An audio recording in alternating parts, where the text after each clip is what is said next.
Hi, my name's Steve Dromgool, and I just got this really awesome question that I wanted to make a quick video to respond to. And the question goes, my partner and I have been in a relationship for a little while now, and we seem to have this recurring fight where my boyfriend thinks I breached trust in the relationship. I don't see it that way. Is this a serious problem? And my short answer is yes, if you don't sort it. Now the fact is it's actually a pretty common problem, and there's three reasons why that's the case. The first is that often in a relationship you haven't talked much, you're different people, you come from different backgrounds, and so there tends to be a lot of assumptions. So what might be okay for one person is not necessarily okay for another person, and in most cases most people don't really get super clear about what their fidelity agreements are, in my view, until much too late in the relationship. But certainly in a newer relationship, it's really easy for that to happen, where something may be okay for one person, may be really not okay for another person. So that would be the first reason.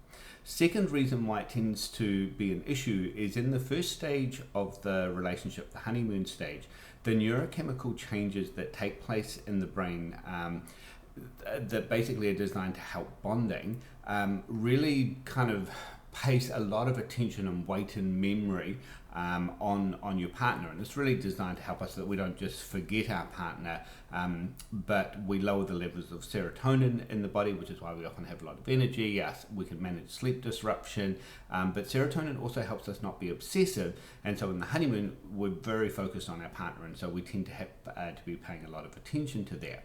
And so what this means is we can remember all the good things that happen in the relationship, but if there's a breach in the early stage of the relationship, it's going to be remembered with quite a lot more force than that same behavior might be, 3 or 4 years later in the relationship. So that's the second feature.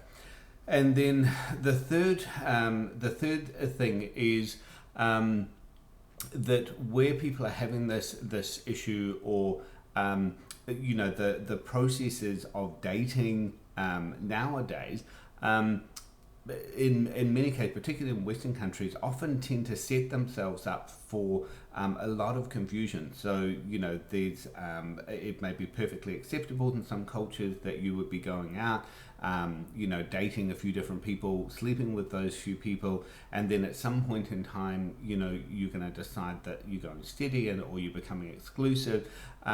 But the human brain doesn't really deal with that particularly well. It's a cultural mores that's not actually really suited to help people build secure, functioning relationships and stuff.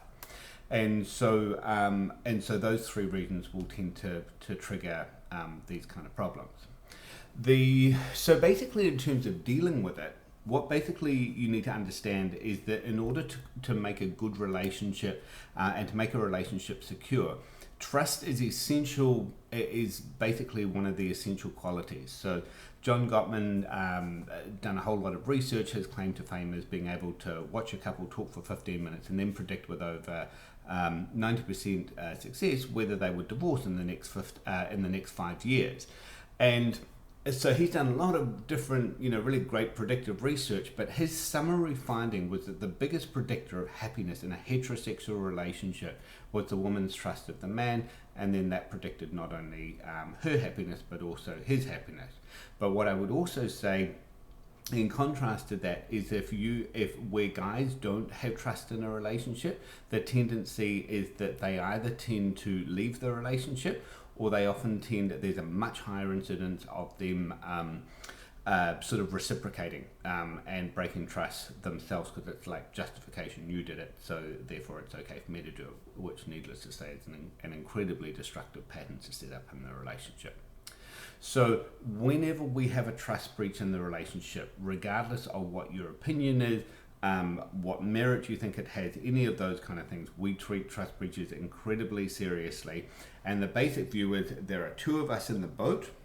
We look after each other, we take care of each other. And so if you come to me and you say, hey, I'm your partner, I'm upset, I trusted you to do this, you broke my trust, what I'm going to do is I'm going to say, oh my God, I'm so sorry, I had no intention to do that. What can I do to make this better? And so we move out of a defensive response, criticism, defensiveness, because that's just going to take us into a fight. So, and what that will do is worsen the damage. Whereas if you're sort of saying, oh my God, that I never wanted to do that, or oh my God, I knew that I was sort of thinking that wasn't really the smartest choice, but I kind of justified it to myself in that point in time. I'm so sorry, I never wanted to hurt you. How do I make this better? That will then take the conversation in a more productive, more productive direction. Now, what may happen is that your partner, when you do that response, may fall over with shock if you've previously been really defensive about it, or what they may do is they might go, crap, I don't know actually what you need to do about it. I just know that it feels bad, and so we need to work through this together.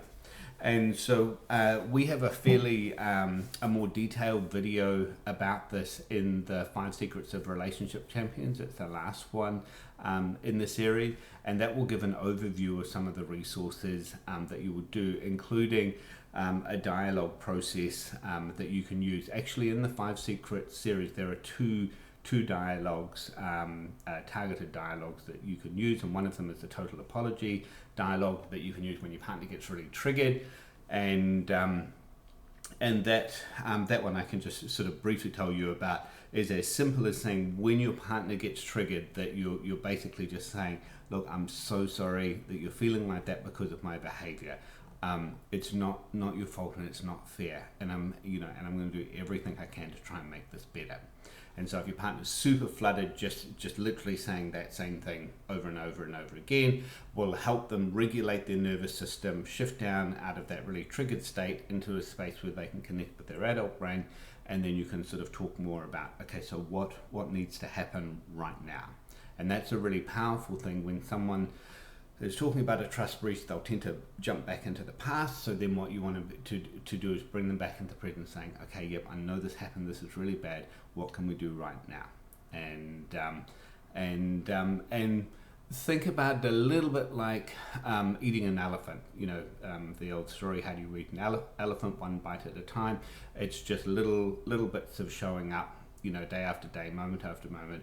And what happens is, it's kind of like, if you think of the scale, you're just putting, if it's tilted towards distrust, and you're just adding stuff to this side of the scale. And what will happen is, at some point in time, there will be a shift, and often it can be a fairly dramatic shift where suddenly the person just stops talking about it, or it's like, okay, I get it, it happened, I can move on. So hopefully that was helpful.